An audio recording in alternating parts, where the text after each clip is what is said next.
Today, in this video, I will tell you the best 3 Fiverr gig ideas, which have very low competition, and you can earn a healthy income through these gig ideas. So, without wasting any time, let's start the video.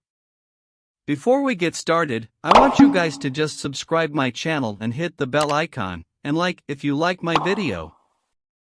So, our first gig idea is product posters. This gig only has 512 services, and people are getting many orders from this gig idea. Here you can see how many orders people have got. If we filter out online sellers, there are only 28 sellers. It means if you stay online, you can get many orders.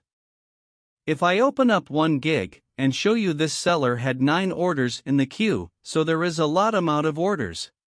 To do this, go to Canva and search for poster and hit enter. There are thousands of templates which you guys can use for your projects. If I click on one template and do a little rough editing and create a poster for you, the guys have to remember is you have to give you 100% on your first orders to be successful on Fiverr. And if you are not getting much ideas, you can also take inspiration from others' work.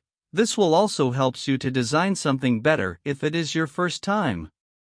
So, the next idea is Pinterest pin. This gig had about 2,000 services, and you don't have to be much creative to create these pins. You just have to create simple pins just like that. If guys want me to tell you about how to grow on Pinterest, then comment how. In Canva you will search for Pinterest pin and create one of how the buyer wants. It's really simple, you just have to edit a template a little bit, and you are ready to go. The last gig idea is Instagram hashtags. This gig only had about 1,300 services, and people had got orders more than 1K. This is really simple and you don't have to do some work. Just go to allhashtag.com. Here you can find the best, related, or random hashtags for your niche. Just like I search for you yoga, here you can see there are a lot amount of hashtags ready. I hope you guys have liked that video, and thanks for subscribing my channel.